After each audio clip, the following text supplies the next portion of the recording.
Hello दोस्तों, नमस्कार। आपका अपने यूट्यूब चैनल एनडी कोचिंग में बहुत बहुत स्वागत है। आज हम लोग इस वीडियो के माध्यम से घटना चक्र की समसामयिक पत्रिका दृष्टि 2024 की एक नई श्रृंखला को आरंभ करने जा रहे हैं। यह पत्रिका आने वाले एग्ज़ाम जैसे आपका समीक्षा अधिकारी, उत्तर प्रदेश पीसीएस और यूपी ट्रिपल एससी की जितने भी एग्ज़ाम होंगे उन सब के लिए एक रामबाण साबित होगी। इस मैगज़ीन को कवर करने के बाद हमें ज़्यादा से ज़्यादा ये संभावना है कि जो भी प्रश्न आएंगे एग्ज़ाम में वो हमको इसी पत्रिका से मिल जाएंगे। अभी तक यह माना जाता है घटना चक्र की यह जो पत्रिका है किसी भी एग्ज़ाम के लिए सबसे महत्वपूर्ण होती है करंट अफेयर्स के लिए। तो हम लोग चलते हैं इस पत्रिका को जो है कम समय में ज़्यादा से ज़्यादा और शीघ्रता से कवर करने की कोशिश करेंगे। तो चलिए देखते हैं।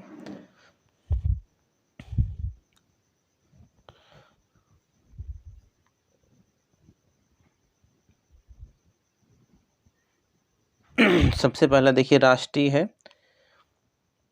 इसमें देखिए पहले चैप्टर में संक्षिप्त रूप में दिया है राष्ट्रीय अंतर्राष्ट्रीय खेल जगत घटनाओं को संक्षिप्त में, उसके बाद हम लोग डिटेल में पढ़ेंगे। तो देखिए पहला है वाइब्रेंट गुजरात वैश्विक शिखर सम्मेलन 2024 का आयोजन कब किया गया? तो 10 से 12 जनवरी 2024 को। वर्ष 2024 में इसका कौन सा संस्करण आयोजित किया गया? तो 10वां संस्करण ये आयोजित किया गया। तो सबसे इम्पोर्टेंट यह है कि इसमें से कौन सा संस्करण है? 10वां संस्करण है। ठीक है, कौन सा शिखर सम्मेलन है? वाइब्रेंट गुजरात शिखर सम्मेलन 2024 का है। ठीक है, आगे देखते हैं। पश्चिम बंगाल सरकार ने किस दिन को राज्य दिवस पश्चिम बंगाल स्थापना दिवस के रूप में मनाने हेतु अधिसूचना जारी की है? तो क्या है? 1 जनवरी 2024 मोस्ट इम्पॉर्टेंट है। 1 जनवरी 2024 को पश्चिम बंगाल सरकार ने पश्चिम बंगाल स्थापना दिवस मनाने के लिए अधिसूचना जारी किया है। आगे देखते हैं। पश्चिम बंगाल सरकार ने किस दिन को राज्य दिवस पश्चिम बंगाल स्थापना दिवस के रूप में मनाने हेतु अधिसूचना जारी किया है? तो पहला बैसाख दिवस है, वो बंगाल नववर्ष का प्रथम दिन है। ठीक है, पहला बैसाख। पश्चिम बंगाल सरकार ने किस गीत को राज्य गीत के रूप में अधिसूचित किया है? ठीक है, तो ये बांग्लार जल रविन्द्रनाथ टैगोर द्वारा रचित। तो चूँकि आप जानते हैं कि रविन्द्रनाथ टैगोर एक जो है विश्व प्रसिद्ध लेखक हैं बांग्ला साहित्य के, तो उनके द्वारा ही लिखा गया है ये गीत बांग्लार माटी, जिसे कहा जाता है बांग्लार जल। ठीक है, अगला देखते हैं। केंद्रीय मंत्रिमंडल ने किस हवाई अड्डे को अंतर्राष्ट्रीय विमानपत्तन घोषित किया है? तो ये सूरत हवाई अड्डा गुजरात को। भारत का पहला पूर्णतः इंटीग्रेटेड स्कूल ऑफ सस्टेनेबिलिटी कहाँ लॉन्च किया गया है? तो ये आईआईटी कानपुर में, कोटक महिंद्रा बैंक एवं आईआईटी कानपुर की साझेदारी में। अगला देखते हैं। कैश फॉर क्वेरी घोटाले मामले में संलिप्तता के कारण किस संसद को लोकसभा में अयोग्य घोषित किया गया है? किस सांसद को लोकसभा में, यानी कि संसद के किस लोकसभा सदस्य को अयोग्य घोषित किया है?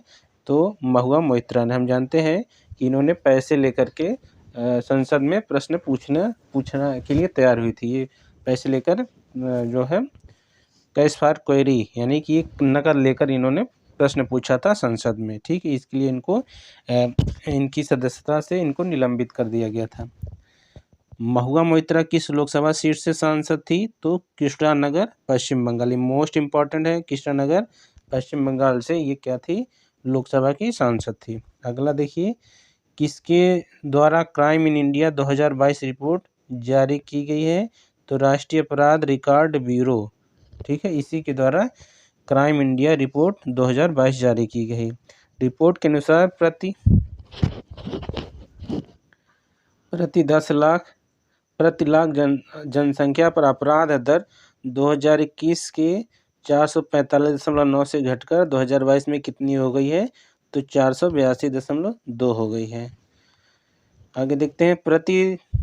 प्रति लाख जनसंख्या पर सबसे कम अपराध किस महानगर में दर्ज किए गए हैं? तो कोलकाता में।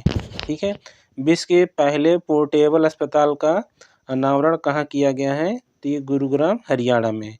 विश्व का ये पहला पोर्टेबल अस्पताल पूछ सकता है, वेरी इंपॉर्टेंट है, गुरुग्राम हरियाणा में। इस अस्पताल का नाम क्या है? तो नाम यहाँ पर देख लीजिए, आरोग्य मैत्री एड क्यूब, आरोग्य मैत्री एड क्यूब। इसे किस परियोजना के तहत निर्मित किया गया है? तो भीष्म परियोजना के तहत निर्मित किया गया है। चलिए आगे देखते हैं।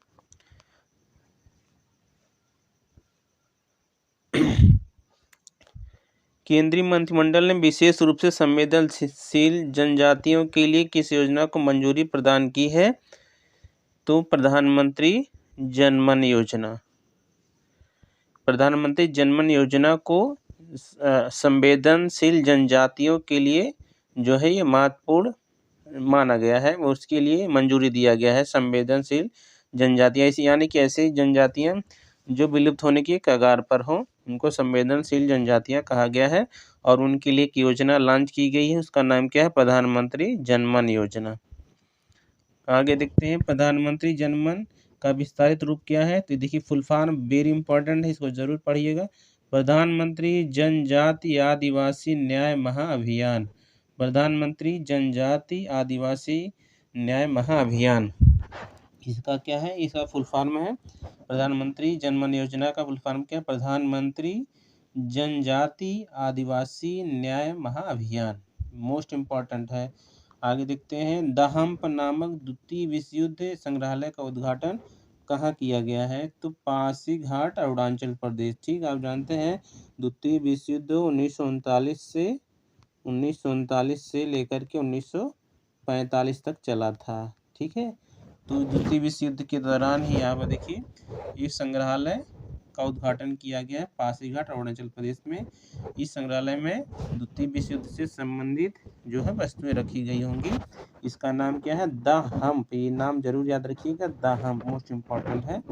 आगे देखते हैं, केंद्रीय मंत्रिमंडल ने किस समूह को ड्रोन उपलब्ध कराने से संबंधित एक योजना को मंजूरी दी है? ठीक है, तो महिला स्वयं सहायता समूहों को SSGS यानी कि इनको ड्रोन उपलब्ध कराने के लिए एक योजना को मंजूरी दिया गया है केंद्रीय मंत्रिमंडल द्वारा।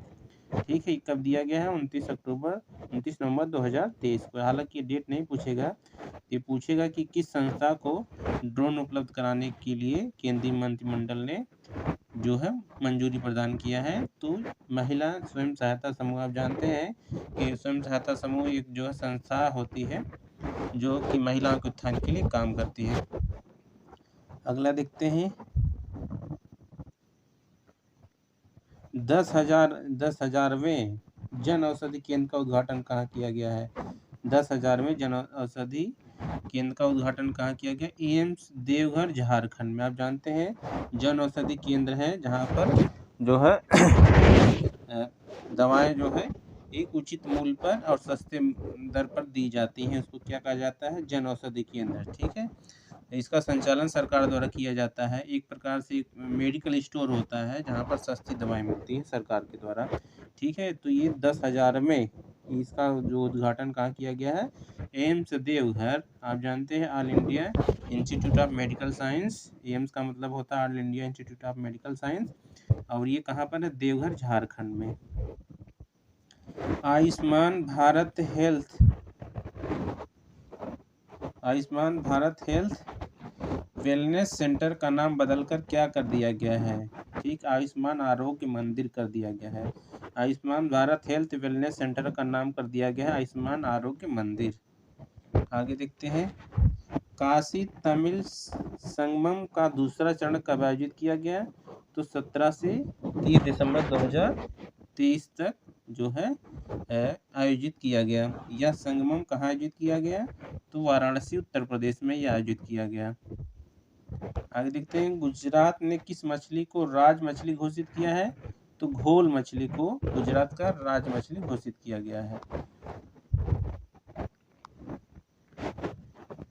किस राज्य के रिस्पांसिबल टूरिज्म मिशन को संयुक्त राष्ट्र विश्व पर्यटन संगठन की ग्लोबल केस स्टडीज लिस्ट में शामिल किया गया है, तो केरल को शामिल किया गया है। विश्व के पहले 3D प्रिंटेड मंदिर का अनावरण कहाँ किया गया है, तो सिद्धिपेट तेलंगाना में। ये मोस्ट इम्पॉर्टेंट है। 3D प्रिंटेड मंदिर का अनावरण कहाँ किया गया है, तो सिद्धिपेट तेलंगाना में किया गया है। साथी पोर्टल किसके द्वारा लॉन्च किया गया है, देखिए पोर्टल का नाम क्या है, साथी, ठीक है। इसके या किसके द्वारा लॉन्च किया गया है, तो केंद्रीय शिक्षा मंत्रालय और IIT कानपुर, ये दोनों के जो सहयोग से लॉन्च किया गया है, केंद्रीय शिक्षा मंत्रालय और IIT कानपुर। साथी पोर्टल, देखिए साथी पोर्टल ये है एक प्रकार का पोर्टल। इसका पूरा नाम क्या है, ये पूरा नाम जरूर याद रखिएगा, self assessment test and help for entrance examination, ठीक है। Self assessment test and help for entrance examination. Agni Pahal किस मंत्रालय द्वारा लॉन्च की गई है, तो अग्नि पहल एक पहल है, किस मंत्रालय द्वारा लॉन्च की गई है, तो केंद्रीय आयुष मंत्रालय। अग्नि से तात्पर्य है आयुर्वेद ज्ञान नैपुण्य पहल, ठीक है। अग्नि का यहाँ से मतलब क्या है, तो आयुर्वेद ज्ञान नैपुण्य पहल। किस शहर से विकसित भारत संकल्प यात्रा का शुभारंभ किया गया, विकसित भारत संकल्प यात्रा का शुभारंभ खूंटी झारखंड से किया गया है। विकसित भारत संकल्प यात्रा का शुभारंभ कहाँ से किया गया है, खूंटी झारखंड। कब किया गया है, तो 15 नवंबर 2023 को किया गया है। किस राज्य द्वारा हर बच्चे के लिए हर अधिकार अभियान लॉन्च किया गया है, हर बच्चे के लिए हर अधिकार, ठीक है। यह अभियान किस राज्य द्वारा लॉन्च किया गया है, तो ये उत्तर प्रदेश सरकार द्वारा 18 नवंबर 2023 को। वेरी वेरी इंपॉर्टेंट है, क्योंकि उत्तर प्रदेश का ये एग्जाम है RO, तो यहाँ से ये इम्पोर्टेंट बन जाता है, हर बच्चे के लिए हर अधिकार, उत्तर प्रदेश सरकार द्वारा कब 18 नवंबर 2023 को लॉन्च किया गया है।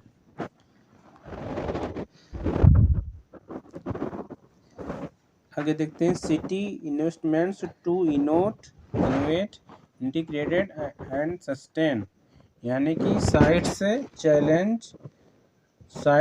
2.0 चैलेंज कहाँ लॉन्च किया गया है, तो नई दिल्ली।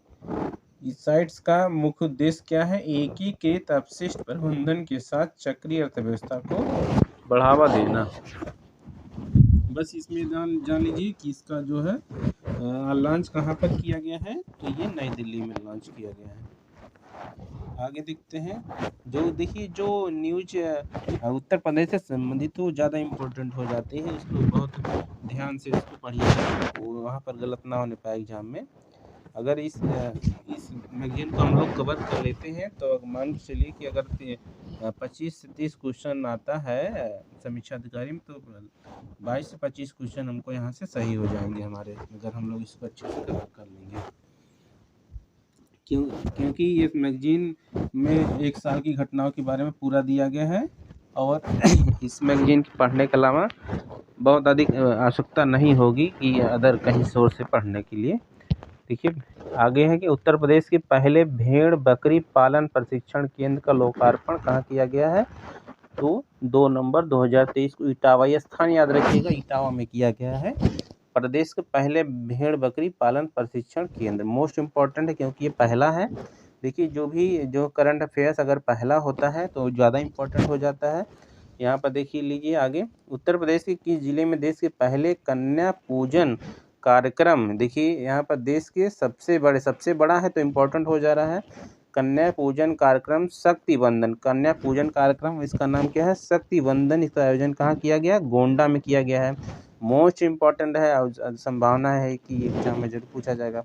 22 अक्टूबर 2023 को कहाँ पर इसका जो है आयोजन किया गया, गोंडा में किया गया है। आगे देखते हैं, प्रधानमंत्री नरेंद्र मोदी ने अपने चित्तौड़गढ़ राजस्थान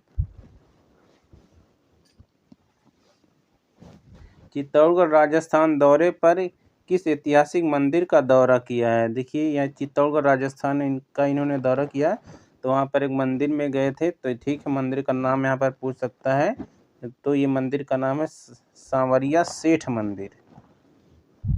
इसका नाम क्या है? सांवरिया सेठ मंदिर। ये कहाँ पर है? चित्तौड़गढ़ राजस्थान में है। इसी मंदिर का इन्होंने दौरा किया था। ISO 9001 2015 प्रमाणन प्राप्त करने वाला भारत का पहला महिला थाना, ठीक है, कहाँ पर है स्थित है? तो ये भोपाल मध्य प्रदेश। देखिए हमने कहा कि जो पहला है, कोई भी घटना पहले होती है तो मोस्ट इम्पॉर्टेंट हो जाती है, तो भोपाल मध्य प्रदेश में है यहाँ पर। देश की पहली रैपिड रेल सेवा का नाम क्या नाम दिया गया है? तो नमो भारत। रैपिड रेल सेवा यानी कि फास्ट रेल सेवा होगी तो कौन है? इसको कहा गया है नमो भारत। राष्ट्रव्यापी ऑपरेशन चक्र 2 नामक अभियान किसने प्रारंभ किया? तो CBI ने प्रारंभ किया है। ठीक है, ये अभियान है जिसका आरंभ CBI द्वारा किया गया है। ठीक है, अभियान का शीर्षक क्या है? तो ऑपरेशन चक्र। ये राष्ट्रव्यापी अभियान है, यानी पूरे देश में अभियान चलाया जाएगा। यह अभियान किसके खिलाफ प्रारंभ किया गया है? तो संगठित साइबर अपराध के। ठीक है, यानी कि आप जानते हैं जो ऑनलाइन ठगी होती है इलेक्ट्रॉनिक मीडिया के माध्यम से, तो या इंटरनेट के माध्यम से जो अपराध होता है, जो साइबर होता है, क्राइम होता है, उस तरीके से ये उसके खिलाफ ये अभियान चलाया गया CBI के द्वारा। गृह मंत्री अमित शाह ने किस शहर में सामऊ शहीद स्मारक एवं पुस्तकालय का उद्घाटन किया? तो गांधीनगर गुजरात में। ठीक, यह स्मारक किस क्रांति से संबंधित है? तो 1857 की क्रांति। आप जानते हैं 1857 क्रांति देश की पहली क्रांति थी। प्रधानमंत्री नरेंद्र मोदी ने युवा विकास के लिए किस नए सरकारी मंच को लॉन्च किया है? मेरा युवा भारत। मेरा युवा भारत को युवा विकास के लिए इन्होंने एक सरकारी मंच लॉन्च किया है। इसका नाम क्या है? मेरा युवा भारत। उत्तर प्रदेश राज्य का जलीय जीव किसे घोषित किया गया? गांगेय डॉल्फिन को घोषित किया गया अक्टूबर 2023 को। Very very important, most important है, ये जरूर पूछा जाएगा। जलीय जीव, उत्तर प्रदेश का जलीय जीव कौन हो गया? गांगेय डॉल्फिन हो गया। अक्टूबर 2023 में इसको उत्तर प्रदेश सरकार ने घोषित किया है। आगे देखते हैं, भारत का पहला हरित ऊर्जा पुरातत्व स्थल कौन सा है? तो तट मंदिर तमिलनाडु। भारत का पहला हरित ऊर्जा पुरातत्व स्थल कौन सा है? तट मंदिर तमिलनाडु। आप जानते हैं हरित ऊर्जा और पवन ऊर्जा के मामले में तमिलनाडु राज्य काफ़ी आगे है। तो वहाँ पर जो है तट मंदिर, ये पूरा हरित ऊर्जा पुरातत्व स्थल है। देश का दूसरा राज्य जिसने जाति आधारित सर्वेक्षण कराने की घोषणा की है, तो 7 अक्टूबर 2023 को किसने? राजस्थान ने। इससे पहले बिहार में जाति आधारित जो है जनगणना सर्वेक्षण कराया गया है। तो दूसरा राज्य हो गया राजस्थान, पहला राज्य कौन सा है? बिहार है। देश का जाति आधारित सर्वेक्षण करने वाला पहला राज्य कौन सा है? तो यहाँ पर देखिए बिहार। अभी हम लोग चर्चा कर लिए इसको आगे। भारत की सबसे बड़ी पंप भंडारण परियोजना की आधारशिला कहाँ रखी गई है? तो नीमच मध्य प्रदेश में। भारत की सबसे बड़ी, देखिए इंपॉर्टेंट है क्योंकि सबसे बड़ी है, पंप भंडारण परियोजना आधारशिला कहाँ रखा गया है? नीमच मध्य प्रदेश में रखा गया है। इसकी क्षमता कितनी होगी? तो 1440 मेगावाट होगी। अक्टूबर 2023 में बाढ़ के कारण खबरों में रही दक्षिण लोहनक झील किस राज्य में अवस्थित है? तो सिक्किम में है। यहाँ पर बाढ़ आया था इसलिए झील चर्चा में रही है। इंपॉर्टेंट है, पूछ सकता है। झील का नाम क्या है? लोहनक झील। कहाँ पर स्थित है? सिक्किम। आप जानते हैं भारत में सबसे कम जनसंख्या वाला राज्य है सिक्किम। विजयपुर औरैया फूलपुर पाइपलाइन परियोजना को किसके द्वारा राष्ट्र को समर्पित किया गया? तो प्रधानमंत्री नरेंद्र मोदी के द्वारा। ठीक है, ये उत्तर प्रदेश की एक पाइपलाइन परियोजना है, इसको राष्ट्र को समर्पित किया है प्रधानमंत्री नरेंद्र मोदी ने। आगे चलते हैं, यह परियोजना किन राज्यों में विस्तृत है? तो मध्य प्रदेश और उत्तर प्रदेश में। ठीक है, कौन सी परियोजना? विजयपुर औरैया फूलपुर पाइपलाइन परियोजना। तो मध्य प्रदेश और उत्तर प्रदेश की यह परियोजना है।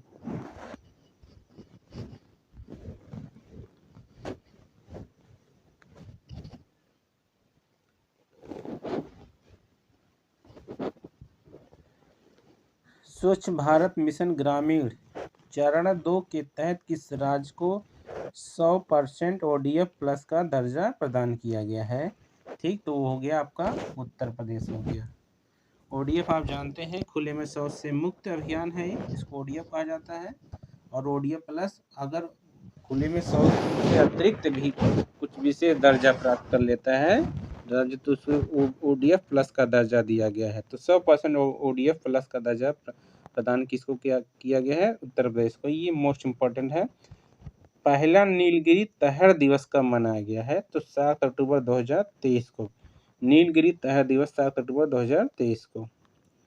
नीलगिरी तहर किस राज्य का राजकीय पशु है? तो ये तमिलनाडु का है। ठीक है, ये दिवस कब मनाया गया? 7 अक्टूबर को। नीलगिरी की पहाड़ी आप जानते हैं दक्षिण भारत में है, तमिलनाडु, केरल, कर्नाटक की सीमा पर है। पुराने संसद भवन को अब किस नाम से जाना जाएगा? तो संविधान सदन के नाम से जाना जाएगा। पुराने संसद भवन को किस नाम से जाना जाएगा? संविधान सदन के नाम से जाना जाएगा।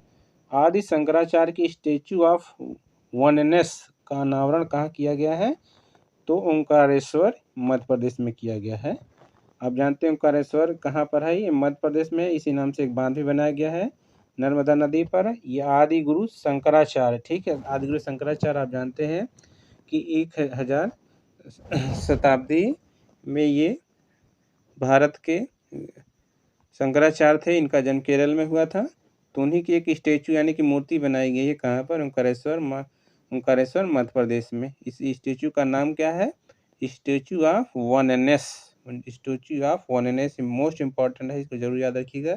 Statue of oneness. महिला संरक्षण विधेयक 2023 लोकसभा में कब पारित किया गया? तो 20 सितंबर 2023 को। ये मोस्ट इम्पोर्टेंट है। 20 सितंबर 2023 को महिला संरक्षण विधेयक लोकसभा में पारित किया गया। इस विधेयक को राज्यसभा में कब? इसके अगले दिन 21 सितंबर को राज्यसभा से पारित हो गया। यह कौन सा संविधान संशोधन विधेयक है? तो 128वां संविधान संशोधन विधेयक है।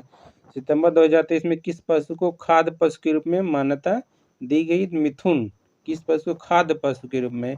मिथुन को खाद्य पशु के रूप में मान्यता दी गई। केंद्र सरकार ने कारीगरों के लिए कौन सी योजना प्रारंभ की है? 17 सितंबर आप जानते हैं जो है विश्वकर्मा पूजा मनाया जाता है 17 सितंबर को, और इसी दिन इसी योजना को लॉन्च किया गया है, विश्वकर्मा पूजा। ठीक, कारीगरों के लिए है यह योजना। विश्व की सबसे बड़ी MICE सुविधाओं में से एक का प्रधानमंत्री नरेंद्र मोदी ने उद्घाटन किया। कहाँ पर? ठीक है, उद्घाटन किया यशोभूमि। यशोभूमि ये क्या है?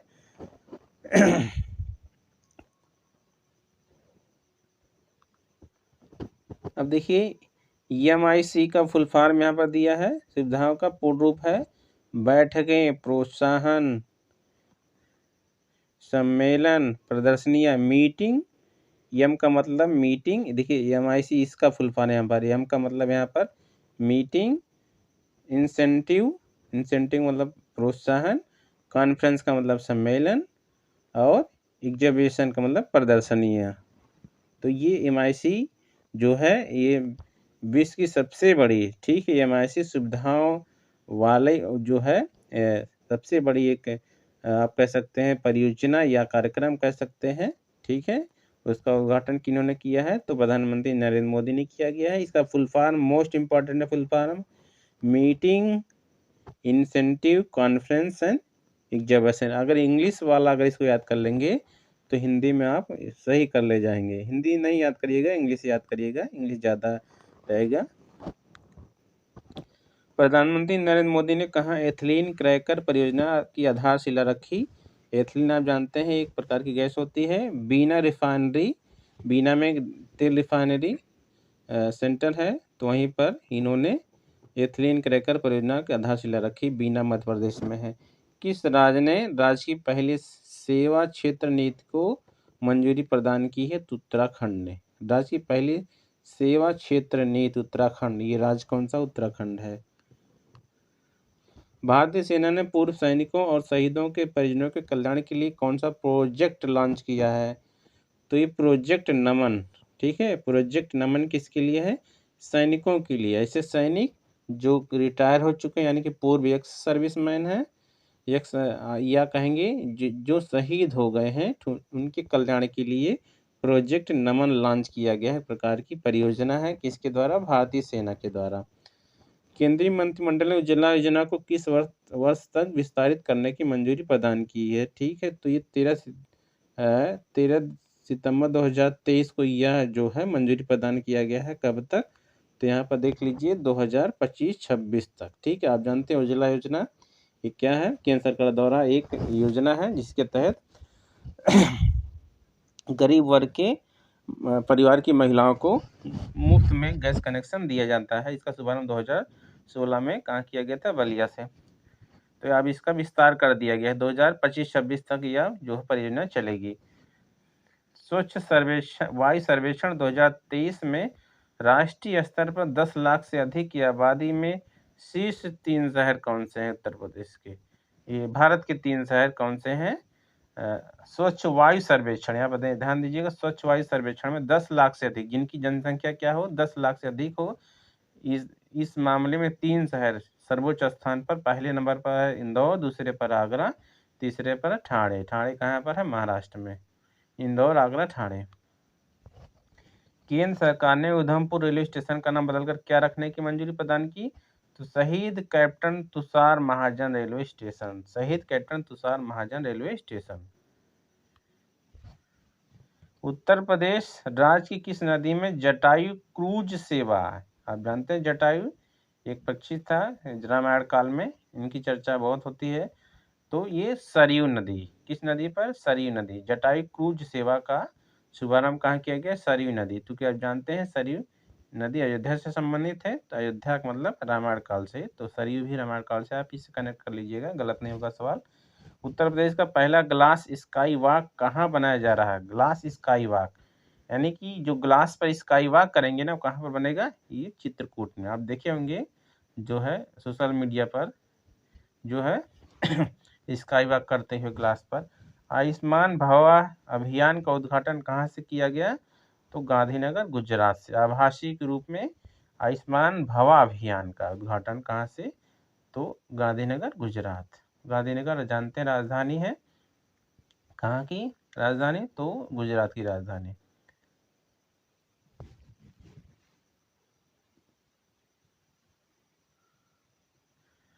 चलिए दोस्तों, ठीक है, अब नेक्स्ट वीडियो हम लोग अंतर्राष्ट्रीय को कवर करेंगे। तब तक के लिए जय हिंद।